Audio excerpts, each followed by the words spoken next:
IPMNation.com. Live from the Transitional Radio Uplink in Cuenca, Ecuador, you're listening to All Natural Being with guest host Henry G. Noel. What's the G stand for? Giddy up on IPMNation.com. Here's Henry. Good evening, everyone, and welcome to the 349th episode of Brian Brody's All Natural Being, the number one rated show on IPMNation.com and brought to you by Transitional. It's Lee Words Wednesday, and Lee Rowley is in the house, and we're ready to dazzle us with more of his whimsical wisdom. Now, we are live this evening on IPMNation.com, Transitional Radio's Facebook and YouTube pages with fly-on-the-wall video, or as Brian calls it, his shunt cam, on Facebook and YouTube, with rebroadcasts on iTunes, iHeartRadio, Spotify, and a whole host of others. Now, we're broadcasting live this evening from our international uplink studio in Cuenca, Ecuador. And we want to thank you and thank our good friends at Wirecast for making it possible for us to be broadcasting globally. We also want to thank you, our trusted listeners, for without you, well, there wouldn't be much for me to do, would there? We appreciate those listening live on radio and those listening to our rebroadcasts. And we want to thank our fly-on-the-wall video listeners. We do find it far more enjoyable having you participating in the thread and sharing your ideas. So to all of our listeners from all over the globe, from places far and wide, like the United States and Canada, Mexico, the United Kingdom, and Ireland, our good friends right here in Ecuador, China, the Philippines, Brazil, India, Australia, Germany, Italy, France, Nigeria, Turkey, Japan, Singapore, Thailand, Belgium, Sweden, Israel, South Africa, Egypt, Puerto Rico, Kenya, the Netherlands, Colombia, Peru, Greece, Poland, Cambodia, and New Zealand. Thank you for investing your valuable time with us. Now, we do realize there are many, many other options out there where you could be spending your time. And so thank you. We really appreciate you spending it with us. Now, it's great to have you here. My name is Henry Noel, guest hosting for the soft-spoken, the demure, and the politically correct Brian Browdy. Not. But I am thrilled to be filling in for our virtual hitchhiker. So from 2 degrees south of the equator, where the water drains in the counterclockwise position or direction, we want you to understand, regardless of where you are on the globe, your life is still your jungle. And you, in spite of what you think and believe, you get to carve your own path and hack out the underbrush suppressing your passion to learn. Why cow down to the sport of others? You were dealt this hand, so why not play it with all the zeal you can find and play it the way you always dreamt you would play it if you only were given the chance. No one is more qualified to control your life than you. So why cave in to the pundits who presume they are in control? Why allow the opinions of others to derail you from your all-natural being? Don't get caught up in all the foolishness that others use to dehumanize you and don't allow you to use your primal scream. So stand tall, stand proud, front and center, and do not place yourself in second place. You're better than that. And we're here to ensure you have your rock star moment as your friendly force, placing your heart's highest priority top of the list, reinstating the true wisdom and wallop of your inner whisper, to terminate the turmoil in your life and limit the liability of your lineage and streamline your sensibility so you can face this insane world head on and out brutal the brutal. All this so you can bring on your own bold once and for all. So get prepared for audio acupuncture, where we treat all the points of your chronic philosophical pain, providing auricular therapy to reduce your anxiety, medical qigong for your mind, body, and spirit, and Reiki, well, for your rationality. all to provide a natural approach to the medical mayhem we call life, healing to the nth degree. Are you ready? Are you comfortable? Are you feeling relaxed? Well, I certainly hope so. Kick off your shoes and let's get started. We trust that everyone has had a good day thus far, and we thank you for joining us on this Lee Words Wednesday evening. Thank you so much for joining with us. We are taking a break from our assessment of the past 2 years, and I will continue on Sunday evening, where we will be discussing labels. Okay? So before we fire up the ever effervescent and marginally manic Lee Rowley and dive into the thoughts, tonight's topic of creating your mental environment for your brilliance, let's get into the thread and see who is actually brave enough to join us this evening. So thank you, everybody, for being here. So let's see who's here. All right. I would take a moment here and, scroll up. Obviously, my brother's here. And Alice, thank you very much for joining us. Hi, Rita. Candace is here. Thank you very much, Candace. Great to see you. John, welcome aboard, man. Welcome aboard. Juan, how are you, sir? Thank you for joining us. It's great to see you. Alice again, John, Rita, and let's see. I guess I'm here. Transitional Radio shows up. Well, I guess that's a good thing. Anyway, so there we are. So I hope everybody has had a great day so far. I really do. And I'm hoping that that you're finding a good reason to, bring on your own bold and not let the world get you down too much. We're going to be bringing Lee in here shortly and see what he has to say. So if you are ready, if you really are ready, let's bring on Mr. Rowley from Sales from Sales Copy Academy. Thank you, Lee. Good evening. So everything's going okay with you? I certainly hope. I have a sound issue with Lee. I'm not hearing him. Yep, I don't hear any sound from Lee. Are you there? Nothing? Well, I can see him, and I just can't hear him. Am I coming across? Okay.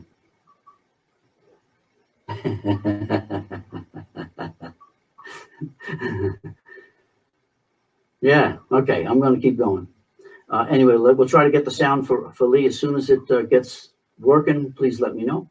But otherwise, yes, we have several questions for Lee. And by the way, guys, if you have questions for Lee, like I said, we are going to deal with working on taking a real good look at how we have to be mentally prepared when we sit down to write, or when we sit down to compose, or pretty much get down to doing anything. How important it is to mentally get composed, and so that's what we're going to be talking about this evening. And I may be talking about it, but we're waiting on Lee to be able to get it. But it's a good topic because it's important that we understand how we prepare our mental environment in order to create brilliance. We can't just simply wing it. I mean, some people may be able to, but I think the average person just simply can't. And so we're going to be discussing how do we get prepared, what's the best ways to get prepared, how does it go into it, what fields, what things, spectacles. So we'll see what happens. John's laughing. Candace says, yep, he's funny. Alice says, you're a character, Lee. And we got Karen. Hi, Karen. How are you? Welcome to the show. We are here. We're just trying to see how we can do it. Janelle, how are you this evening? This is a rather one-sided two-way conversation here. So we're trying to sort all this stuff out. So Lee had a great topic we're going to talk about this evening, talking about talking about your mental environment for brilliance, how you work with your mental, create your mental environment for you to be brilliant. And I know we're going to be talking about it in a writing sense, but I think it really covers everybody's job, everything that everybody does, and how important it is that we really are mentally prepared when we get into the game. It's really very important. Okay, so thank you, John. I appreciate the word. So you can see and hear me. That's good. I must have disappeared too there for a little while. All right, but we'll keep going. Candace, that is probably the best Imodium I've seen. Yep, the eyes bugged out. I like it. That's about right. Electronic. We have trickery. Yep, this is the old version of a shell game, I guess. I think Lee's under the shell. I'm not too sure. I think that's where we got to put him. There's not a anyway. So if you guys come up with any questions dealing with mentally preparing, the preparing your mental environment to do things, you pop up the questions and we'll just get back to them. And when Lee becomes unsilent, and everything will go great. Candace says, John, terrible. We crack up when things go wrong. It's funny. There's nothing you can do, and so there's no sense in getting upset about it. It just happens. And so yeah, thank you, Candace. You're absolutely right. It is kind of fun. It's I always felt I was a good audience, and now the audience can sit there and be a good audience and laugh like crazy at us. I think this is good. Oh, wow. Yeah, Brian would be laughing and see what happens. Okay, I think Wayne's rebooting up the Wirecast or the Rendezvous right now, so we'll see what happens. I don't know if I'm still there or not. We'll see what happens, but we will be back in just a second, I think. Let's see. Thanks for trimming those nose hairs, Lee. I love that. There he is. I hear him. Oh, my God. Yeah, there he is. They took the duct tape off. Look at that. You stand up and be heard. That's okay, Lee. You know what? I have no problem with that. There's there's actually a German word, Schadenfreude. My German pronunciation is absolutely non-existent, but something along the lines of Schadenfreude, which is taking pleasure in other people's misery. And I mean, you gotta. Sometimes you just have to. So that's cool. I'm glad that we can be the source of your amusement tonight, and you'll go to bed having had a chuckle or two. So that's what we are here for. Well, I don't know. Rita just said, "Well, there's no sound for me," but I'm not sure. John, can you hear me? I just want to make sure that you're actually hearing both of us now instead of just one, and see what it brings a whole new definition to stereo, doesn't it? So let's see. I want to see if we have everything. I'm just waiting for a reply back from John before we get into this. So you're able to hear me, John? Well, somebody? Are we there? Maybe not. It could be not. I'm not really sure.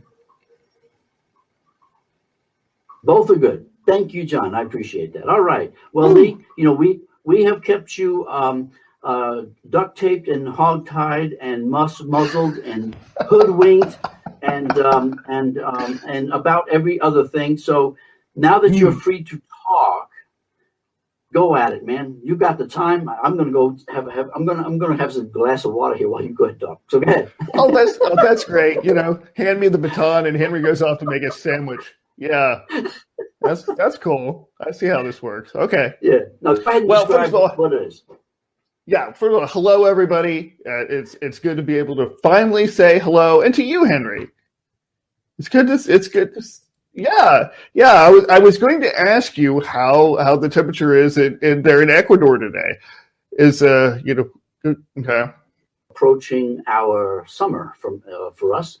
So it's really kind of nice, even just 2 degrees below the equator, and it is summertime for us. But because we are at 9,700 feet in the altitude up in the Andes, we don't get the heat that the coast does. The coast gets up in the 90s. We just kind of hang around the 70, 72 degree mark. So it's pretty comfortable. Okay. So yeah, how about you guys? Well, actually, just like Monday, Summer did not even say goodbye. It just packed her crap and just left. Boom. Bye.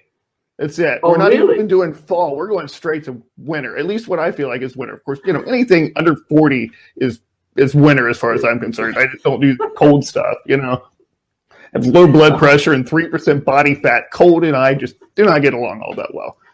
But that's okay. Yes. So I'm glad that you're enjoying a little more temperate weather. So we say.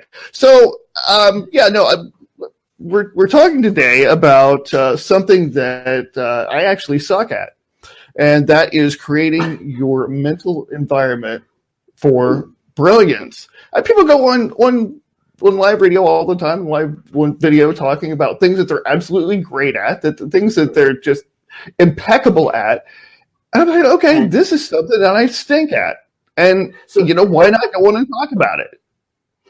Right? Because, we're not immortals here. We're not going to be immortalized in stone or anything like that. I'm a copywriter. Nobody cares. So, why not talk about these things that are challenging and not just the things that I feel like I can do with one hand tied behind my back, right? Wow. You see, now that takes a big man. That takes a big man to be able to be willing to go into conversation that he's not that good at. This should be fun. I'm going to enjoy this. This should be really good. Okay. Let's see. Go ahead. Oh, Candace says, I like that. We're not the only ones, Lee. Candace says, I forgot what we're talking about. I love that. I think if there's as many things as I forget, I think probably after I go, my earns in description will say something like, "Where's my damn coffee cup?" It's just, I'm constantly forgetting things, conversations in the middle of a conversation. In fact, I just forgot what I was talking about right now. No, there you go.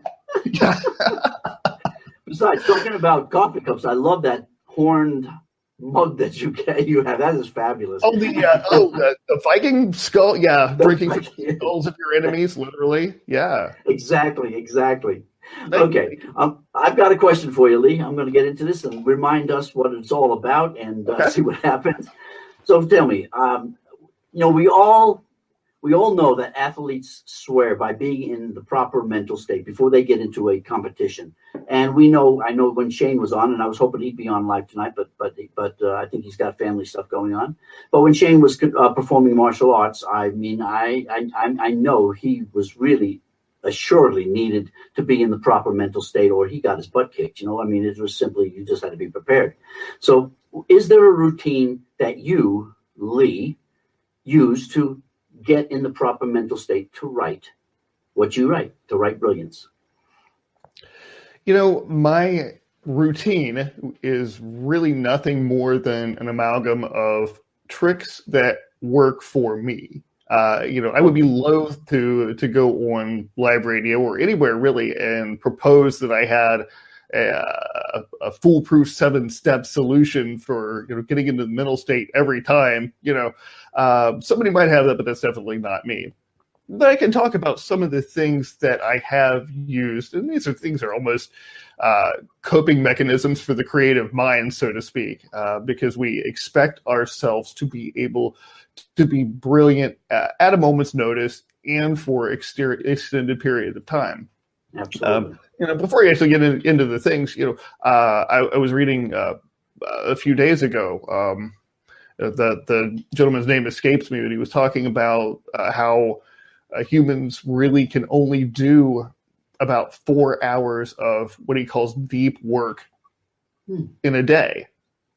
So, creatives that are trying to push themselves to produce for 8, 10, 12 hours or more a day, I mean, that's just so psychologically damaging, that I think that's why we see so much burnout, especially in the creative field. So, but to get back to your question, for me, they're all simple things that really shouldn't make sense out of context. I mean, one thing is, quite simply, my writing hat.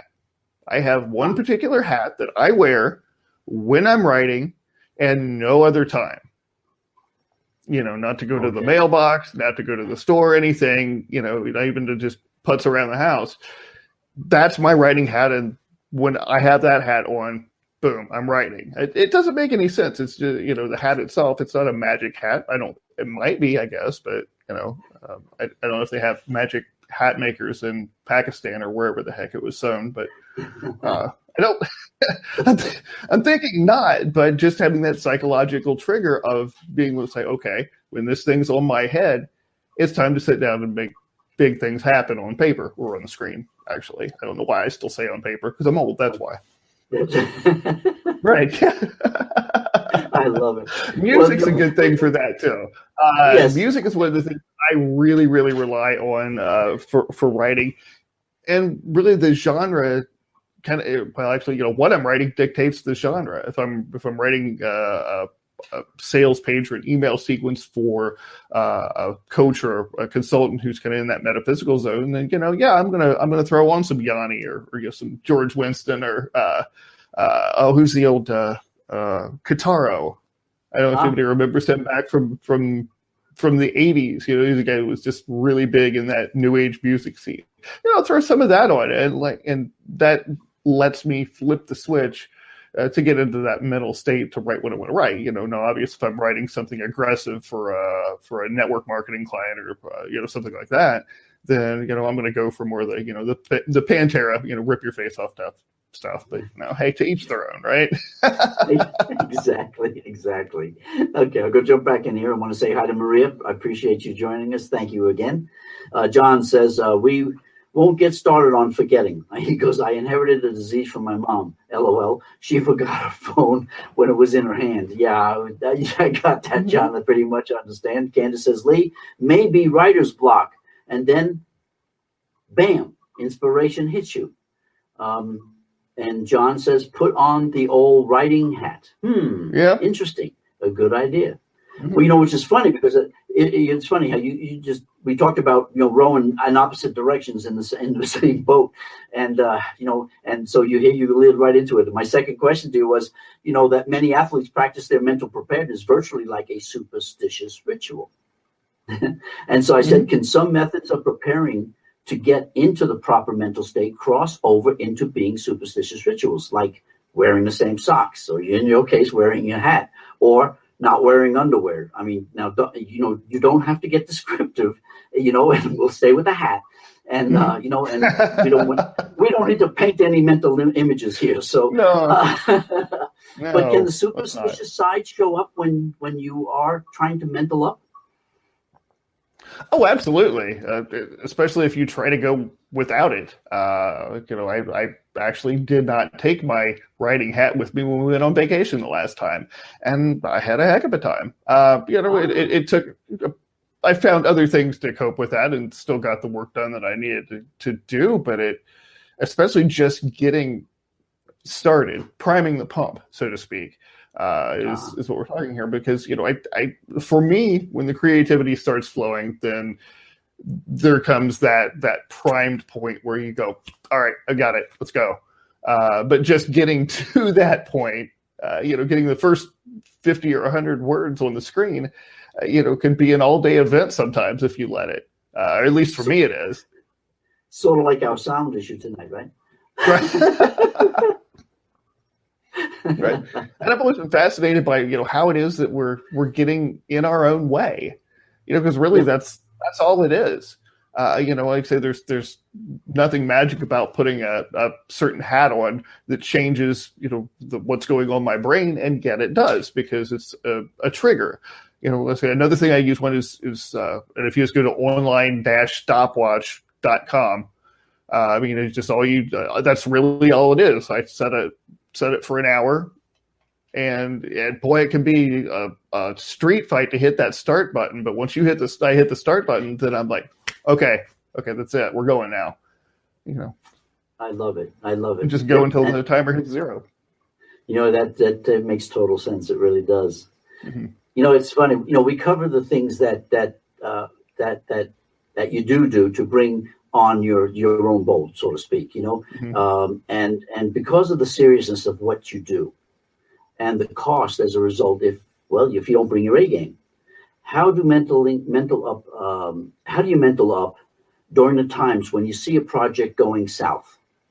And I don't mean coming to Ecuador, but I mean just just heading for the pits. How do you refocus? How do you re-gear yourself up? Especially on a sort of a spur of the moment type thing where somebody says, "Well, no, I don't like this. Throw something else out at me." Mm-hmm. How do you prepare for that? It's one of the things that I'm really it's one of those things where I really am weak because I will I'm notorious for doing the grind against the brick wall thing, where you hit a wall and instead of stopping to see if there's a door 10 feet down, you just keep pressing up against it and hope that you're gonna break through it or something. It's so I'll just sit there and just agonize over this and agonize, and then I'll get up and go get a pop or get up and go give the cats treats, which is something I have to do 35 times a day anyway. If you have cats, you know what I mean. And just really I almost will work myself into the verge of a panic attack. And then I finally have to stop and say, okay, what we need to do is step away from it for a while. So, fortunately, I'm fortunate enough to live close to a very, very beautiful park in Eastwood Metro Gardens. So it's about a 5-minute drive for me. So when it's actually decent weather here in Ohio, both weeks, I can go there and just take a walk for a half an hour and really just let it go.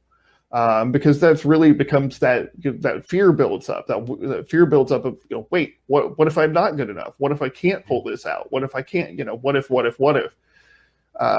And for me, those things, like you say, build to the point where they drive you crazy, or you just have to say, okay, let's step back here. A half an hour is not going to kill anyone. Hopefully, if somebody has to wait an extra 30 minutes to get copy that is what it should be and performs the way it should perform, then why wouldn't you? And yet when I'm sitting there going, oh my gosh, I have to get this done now, it's really super hard to remember that sometimes. So that's an excellent question, and if you want a more productive answer, you should probably ask somebody else. Okay, fair enough. Yeah, I know when I run into things, I mean, I'll do that. I'll either I'll leave and I'll go down and grab the guitar, which doesn't last very long because I just get sick of listening to myself playing, and so then usually that's enough to clear the head and come back up again and does stuff. And I find walking too. I'm one that just likes to walk, and so I'll get out and pace around the house, and I'll pass Rita enough times to where she will go sit down, But it's but I know I have to deal with a lot of that at times. I usually don't have too much of a problem. If I sit down and have to write, I write. But like for last night's show, I mean, that was about 10 hours worth of research just to put that together enough to where it made sense. And so that was a brain burner yesterday. And sure. And like you said, I get up and walk away, and then have to say, you can't. You got to get back and get this done because you've got about 2 seconds worth of copy written, so you've got to sit down and add some work on. And but it was extremely tough, but it was a lot of research, and I really enjoyed that. I'm going to bounce back to the thread here, and I'll read a few more things to you. Let's see if there's much more in there. Let's see. Candace says, maybe your comfort zone. Candace, she posted the hat. I like that. She put a top hat up there. Alice writes, absolutely. Sometimes you just need a break. Yeah, and that's what we end up doing. Writer's block. I've always tried to convince myself writer's block doesn't exist.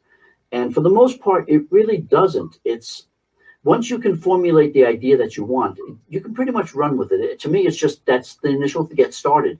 What is it that I really, how do I want to start this? I mean, okay, here's the topic. This is what I want to do. Here's all my research. Now, how do I start this? Once upon a time, it's not going to work. And so my thing is getting started. And that's the issue that I deal with. But outside of that, once I get rolling, I try to pound it out as much as I possibly can. And of course, then you go back and you're reviewing it a million times, and then you fall into what ifs. So, well, I don't know about this, and I'm not sure about that. And yep, we do that. again, I know it's difficult for me to mentally prepare, especially when preparing. Preparing for these shows. This is tough to do, and I'm sure it isn't much different for you. You know, when you're faced with teaching others, okay, how to write copy, and they're going to face the same mental exercises that you have to do, but they're going to have to figure out their own. How do you get them to realize or understand that they have to get mentally prepared? And when they throw that question out to you, okay, well, great. How do I do that? How do you do that? Well, definitely. The things that I use or get started with, the online stopwatch really has, for me, been a complete lifesaver. And again, I'm not going to say just because it works for me, it works for everybody else, but that is one tool that I've found that consistently does work for people. Just being able to see in the tabs, above your window that you've got open, being able to see that the numbers are counting down. Okay. It's good for me, and for a lot of people is just a good mental trigger of like, okay, it's time to sit down and work.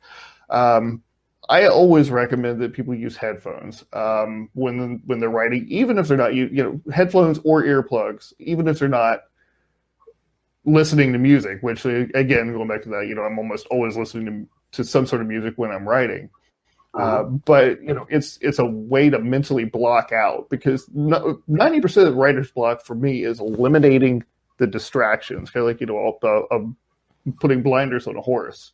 Is just once those are locked in place, you're good to go. But just being able to eliminate all of the other things, especially that voice inside of you that's telling you, look, no, you can't. This is going to be stupid. This is not going to be any good. You shouldn't even write this. Nobody would read this. Da da da da da. The litany, the loop, the tapes, as they say. Obviously, again, I grew up in the '80s, so we actually had tapes. So it's hard to break myself of saying that.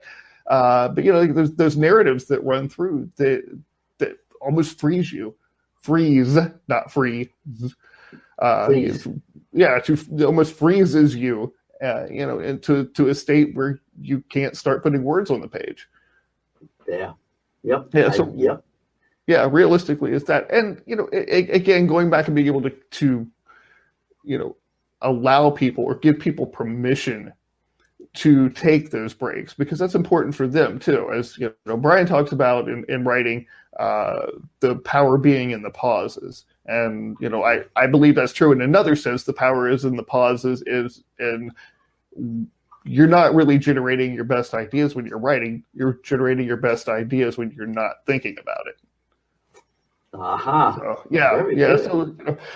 So, for me, like I say, it's giving them permission to treat themselves the same way that they would treat somebody else in the same position. In other words, if you're sitting there and you're agonizing over something you're trying to write, and you're forcing yourself to sit there, against your will and against better wisdom, would you make that same expectation of somebody else? Exactly. Would you sit there and tell somebody else, no, you can't get up and think about this. No, you can't get up and cool off for a little while. You have to sit there and crank out words. You wouldn't do that to somebody else. So why would you do it to yourself? That's exactly right. Thank you. You're absolutely right. I love it. Candace says, sometimes I'll be cruising in my car and a thought will just hit me out of nowhere, and I'll write it down immediately. There you go. That's exactly it. It's taking those divine wisdom words that pop into your head and go with it. Rita says, can't you just get your thoughts on paper and let the words just percolate in your brain and come back to it? And then John says, distractions are huge issues, especially if they are on Facebook.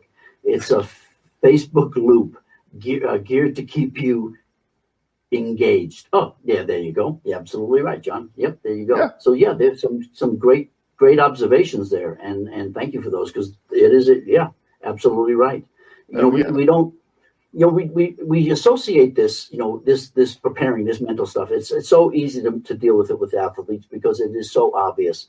They tend to lose a lot if they're not focused. And I mean, I've watched golf tournaments fall apart. I've watched football games fall apart. I've watched soccer games and rugby games fall apart because they just felt, you could see the look on their face. They fell out of the mental acuity that they had. So athletes are always the obvious examples, when we talk about mental preparedness, preparing because of the level of intensity with which that they have to perform. And so isn't it fair to say, though, regardless of the job you do, being mentally prepared is absolutely required? And how do you convince others to take being prepared seriously? I mean, I remember when I worked in manufacturing, trying to get people to be prepared at meetings, to really be ready for it, because I was a tyrant. I mean, I'll be honest, I was a real tyrant when I worked in manufacturing. And the caricature was pictured of me one time.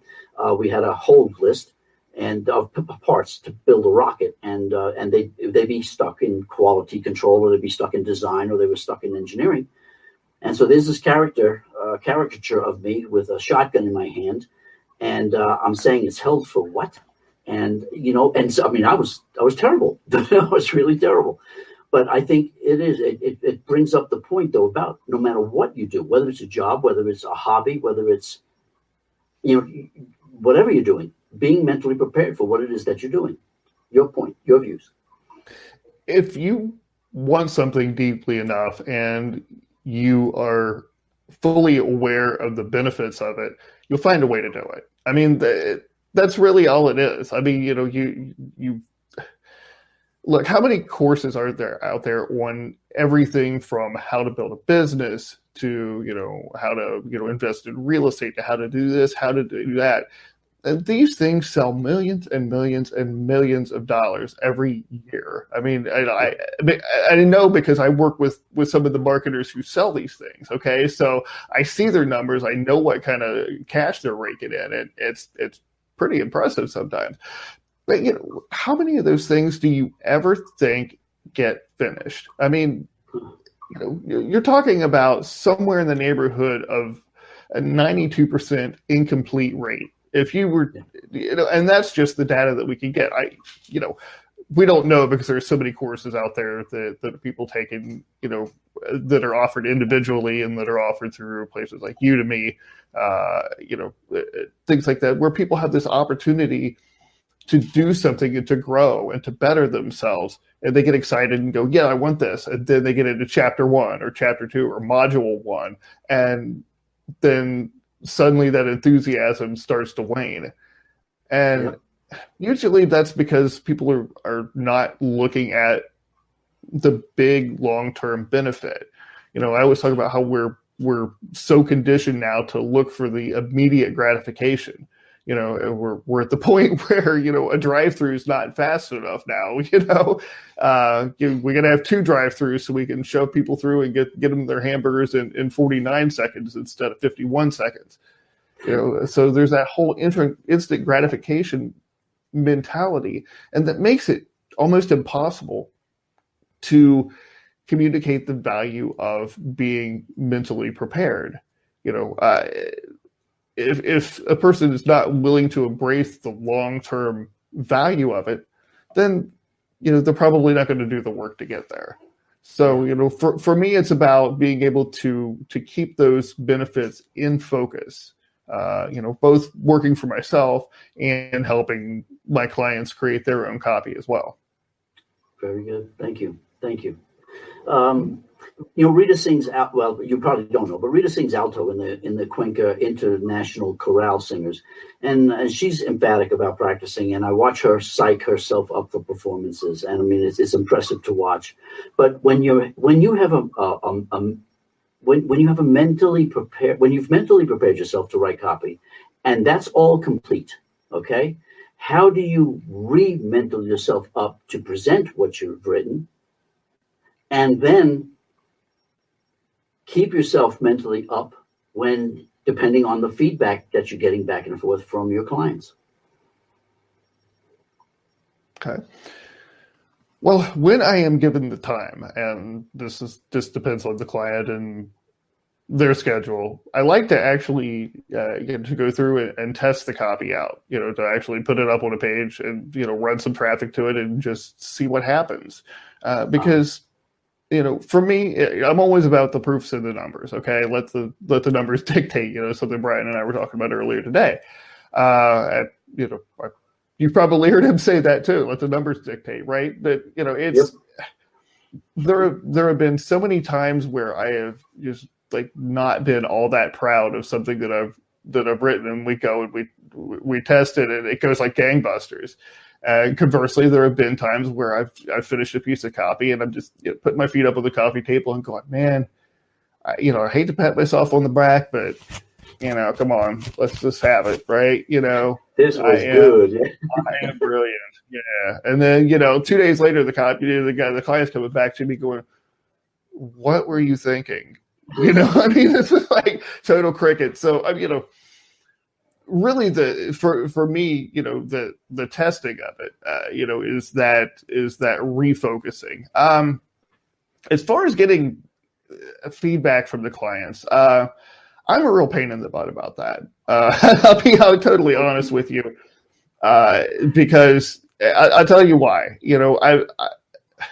There is no way if I took my car to my mechanic and said, "Hey, something's wrong with it. You can figure it out and fix it." There is no way that I would stand in this service bay and have the coconuts to go, "I don't think you're doing that right. I think you should do it this other way." Never mind the fact that my expertise and my skill set is something completely different. This doesn't look right to me, so I'm going to tell you it's wrong and want to waste your time. Because the guy would just pick me up, break me in half, and toss me out the service bay door anyway. So that's not good for either one of us. Okay, but this is where I am. There are some clients who really know their stuff, and we work with them, and they say, "Okay, we tested this. This part didn't really work out right," and we can get into a good conversation about it and figure out how to make it better. Conversely, not so much anymore, but I used to work with a lot of newer clients, people who were newer to online business. And they didn't always necessarily have the expertise. In fact, one of my clients, this has been a few years ago, I give him his copy, and within an hour he comes back and he says, "This is garbage."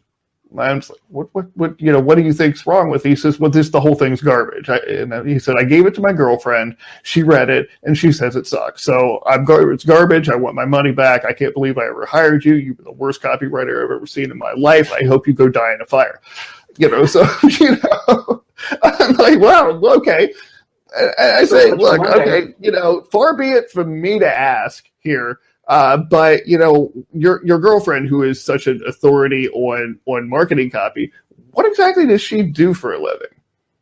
And the guy said, that's not important, and that's none of your business. And I'm like, all right, well, we're going to do a little recon mission here. So I find him on Facebook, find the girlfriend on Facebook, and find out she's a cashier at Walmart. Okay. Not that there's anything wrong with being a cashier at Walmart, but I fail to see how that makes you more of an authority on sales, messaging, persuasion, and marketing than somebody who's been actually in the trenches for 10 years doing it. There you go. Wow. Okay. Wow. I'm glad you got that off your chest. Yeah. Right. I've been carrying that around for years. No, I'm kidding. We just try to please. Really, that depends. If you're sincere and wanting to have an intellectual discussion about it so we can make it the best it could be, I am all for that.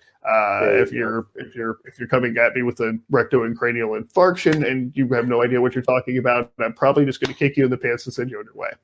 That's it, exactly. And Candace says, "I think everyone works differently and has their own way of getting things done." And I have to, yep. I totally get it. Alice says, thank you, Alice. She says, "I admire your ability to do what you do, Lee and Henry." Thank you very much. I appreciate it. Candace says, "Heavy stuff." Yeah, it really is. I mean, this is our whimsical Lee, and at times he gets as heady as I do. I mean, this is kind of good. I like that. So I know we're going to get ready to probably wind down. What else would you like to share with our folks out here and give another shot at the whimsical wisdom of Lee Rowley? Listen, I mean, no matter what you're creating, I do truly believe that the power is in the pauses. It's so easy to get down on yourself, no matter what kind of creative pursuits that you're into. I have an art degree, so I did painting for several years before I ran into some medical problems and kind of put that aside. But it's even there is having that editor in the back of your mind, that critic that's saying, no, you can't, or this isn't what everybody else is doing. No matter how individualistic we are, I know that I'm definitely a bit of a left-handed monkey wrench, but there are times where I even get into that a mentality of just like, wait, okay, this is nobody's going to like this, okay? And when you put something out there and most people don't like it, it's easier to focus on that, to say, wow, 98% of the people who saw this thing just thought it stunk, but okay, that's cool. But you know what? There's 2% of them that did, and that's what I'm finding more and more. And that's where the delight is in creativity for me. I'm not for everybody. I'm okay with that. I spent probably the first 20 years of my life trying to please everybody and trying to be, popular and trying to be what everybody wanted. And you know what? It didn't work. And it's not going to work for any of us. And I think that if you are in that mentality of trying to please everybody and trying to avoid any sort of criticism whatsoever, then you're just kind of resigning yourself to a milquetoast life, just bland oatmeal. Blah. Who wants to be oatmeal? I don't want to be oatmeal. No, I tend to like. No, I kind of like the conflict. I tend to. Okay. I like having the discussions where we maybe just don't we just don't agree, which is great, and because it's a golden opportunity to learn, by being able to put your guard down and get everything set so that you're not trying to be argumentative or trying to defend your position. You get to listen to the other side, and I find it far more intellectually stimulating to really go at conflict, because it seems to be good. I used to dislike conflict until I was in aerospace, and then I seemed to just kind of milk it. But I never did like conflict. I was like you. I just didn't like dealing with that.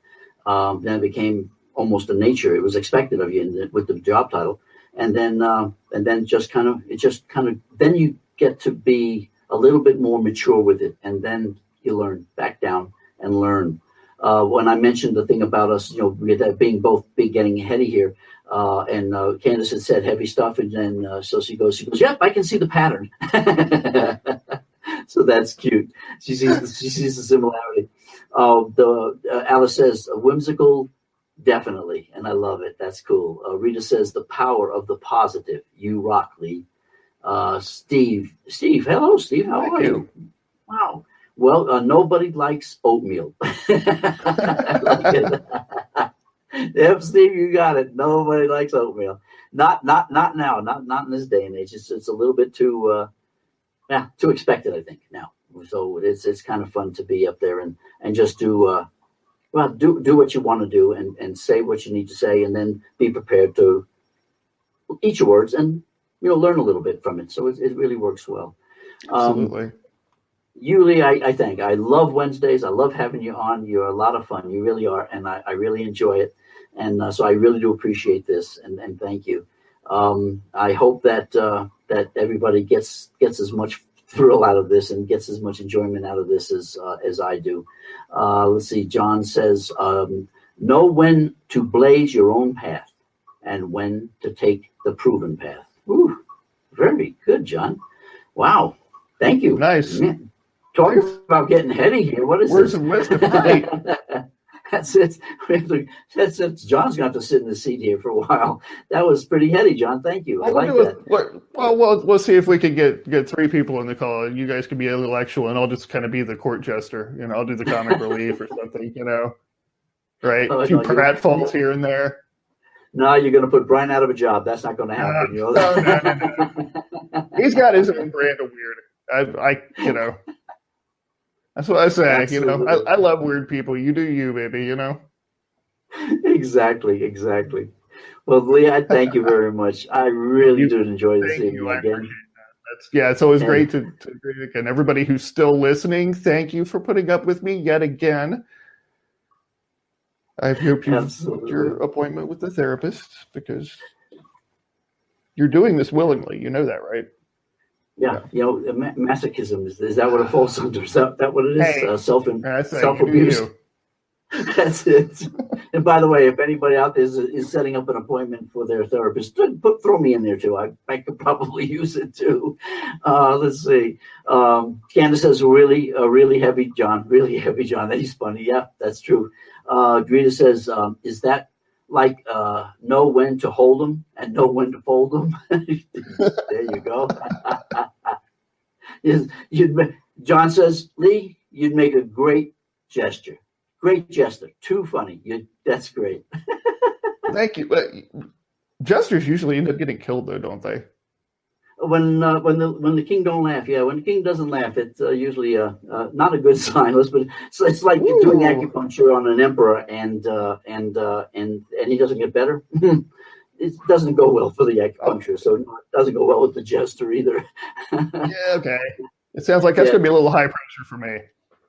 Yeah, I would think so. You know, it's like keep your day job doesn't work. You know. No. Especially when you end up on the wrong side of a guillotine. Okay. Absolutely. Well, thank you, Lee. I really appreciate it, and thank you so much, man. It was a pleasure. Thank you. Everybody, I want to thank you again. Tomorrow we'll be back. Remember, tomorrow is Thursday, and last week we did a pretty much free-for-all Thursday. We are going to do free-for-all Thursday again. So bring on your issues, or bring on your compliments, or bring on your concerns. Bring on your bowls. Whatever you want to share tomorrow, the field is open to you. And I will field questions. I will respond. I will laugh. Hopefully I won't cry. But we will deal with everything as it comes through. And I'm looking forward to it tomorrow. So be prepared. We'll put a posting up tomorrow to remind y'all. But bring it on tomorrow. It'll be a lot of fun. So thank you, everybody. Have a great evening. Hasta mañana.